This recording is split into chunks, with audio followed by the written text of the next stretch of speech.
এই মুহূৰ্তত লৈছো এক গুৰুত্বপূৰ্ণ খবৰ ইভিএম ভিভিপিএটিক লৈ সৰ্বোচ্চ ন্যায়ালয়ৰ মন্তব্য নিৰ্বাচন আয়োগক লৈ এই মন্তব্য সৰ্বোচ্চ ন্যায়ালয়ৰ নিৰ্বাচন আয়োগ এটা সাংবিধানিক সংস্থা এসসি সৰ্বোচ্চ ন্যায়ালয়ে এসসি নিয়ন্ত্ৰণ কৰিব নোৱাৰে এই সন্দৰ্ভত জনাই যাম বিতং তথ্য ইভিএম ভিভিপিএটিক লৈ সৰ্বোচ্চ ন্যায়ালয়ৰ মন্তব্য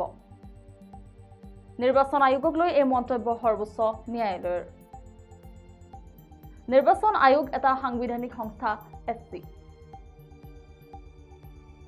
সৰ্বোচ্চ ন্যায়ালয়ক নিয়ন্ত্ৰণ কৰিব নোৱাৰে ইসিএম ইভিএম ভিভিপিএটিক লৈ প্ৰশ্ন কৰিছিল বিৰোধী শিবিৰে ইভিএমক লৈ ন্যায়ালয়ৰ কাষ চাপিছিল বিৰোধী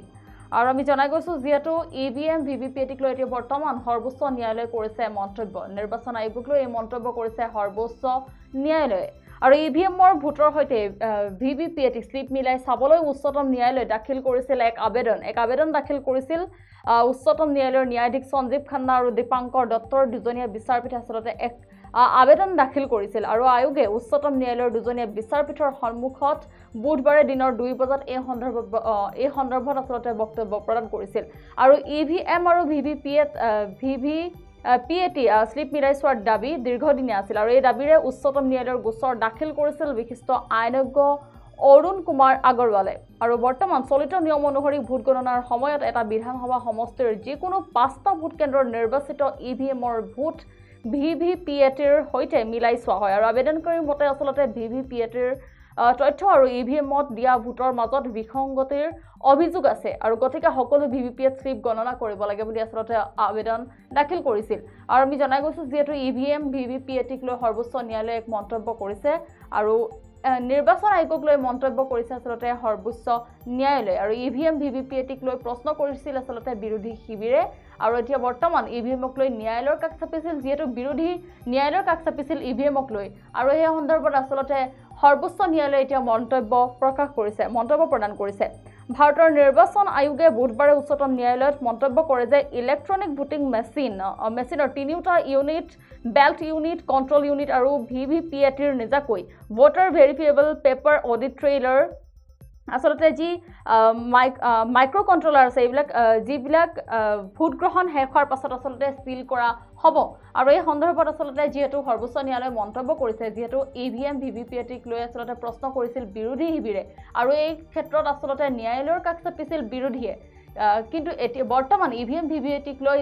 যেহেতু বিৰোধী পক্ষই আসলতে ন্যায়ালয়ৰ কাষ চাপিছিল ইভিএমক লৈ আৰু এই সন্দৰ্ভত আসলতে সৰ্বোচ্চ ন্যায়ালয়ে মন্তব্য প্ৰকাশ কৰিছে নিৰ্বাচন আয়োগে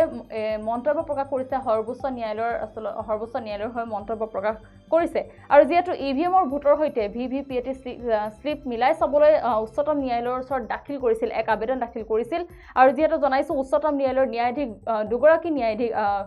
সঞ্জীৱ খান্না আৰু দীপাংকৰ দত্তৰ দুজনীয়া বিচাৰপীঠ আছিল আৰু বুধবাৰে বিয়লি 2 বজাত আসলতে এই সন্দৰ্ভত যি আবেদন দাখিল কৰিছিল এই আবেদন সন্দৰ্ভত আসলতে দাখিল কৰিছিল এই দাখিলৰ ক্ষেত্ৰত আসলতে সৰ্বোচ্চ ন্যায়ালয়ে মন্তব্য কৰিছে যে ইভিএম ভিভিপিএটিক লৈ যি প্ৰশ্ন কৰিছিল আসলতে বিৰোধী শিবিৰে এই ক্ষেত্ৰক লৈ সৰ্বোচ্চ ন্যায়ালয়ে মন্তব্য কৰিছিল আৰু যেটো জনাইছো ইভিএমক লৈ বিৰোধী পক্ষই প্ৰশ্ন উত্থাপন কৰিছিল আৰু ন্যায়ালয়ৰ কাষ চাপিছিল আৰু এই ক্ষেত্ৰক লৈ আসলতে বুধবাৰে বিয়লি 2 বজাত ইভিএম ভিভিপিএটিক লৈ সৰ্বোচ্চ ন্যায়ালয়ে মন্তব্য প্ৰকাশ কৰিছে নিৰ্বাচন আয়োগক লৈ মন্তব্য প্ৰকাশ কৰিছে সৰ্বোচ্চ ন্যায়ালয়ে আৰু যেটো ইভিএমৰ ভোটৰ হৈতে voter verifiable paper audit trailer slip মিলাই চাবৰ বাবে আসলতে আবেদন দাখিল কৰিছিল আৰু যেটো ইলেক্ট্ৰনিক ভোটিং বুধবাৰে উচ্চতম ন্যায়ালয়ত আসলতে মন্তব্য কৰিছে ঘোষণা কৰিছে যে ইলেক্ট্ৰনিক ভোটিং মেচিনৰ 3টা unit belt unit control unit আৰু ভিভিপিএটিৰ নিজাকৈ মাইক্ৰো কন্ট্ৰোলাৰ আছে যিবোৰ আসলতে ভোট গ্ৰহণ শেষ হোৱাৰ পাছত সিল কৰা হ'ব আৰু যেহেতু ইসিআইৰ স্পষ্টীকৰণৰ লক্ষ্য হোৱাৰ পাছত আসলতে ন্যায়াধীশ সঞ্জীৱ খান্না আৰু দীপাংকৰ দত্তৰ বিচাৰপীঠে তেওঁলোকৰ voter verifiable paper audit trailer স্লিপৰ হৈতে আসলতে ইলেক্ট্ৰনিক ভোটিং মেচিনৰ ভোটৰ 100% পৰীক্ষণ বিচাৰ আবেদনৰ ভোটৰ ওপৰত নিজৰ আদেশ সংৰক্ষণ কৰে আৰু যেহেতু ইভিএম ভিভিপিএটিক লৈ প্ৰশ্ন কৰিছিল বিৰোধী শিবিৰে আৰু ন্যায়ালয়ৰ কাষ চাপিছিল তাৰ পাছতে ইভিএম ভিভিপিএটিক লৈ সৰ্বোচ্চ ন্যায়ালয়ে বুধবাৰে 2 বজাত মন্তব্য প্ৰকাশ কৰিছে নিৰ্বাচন আয়োগক লৈ মন্তব্য কৰিছে সৰ্বোচ্চ ন্যায়ালয়ে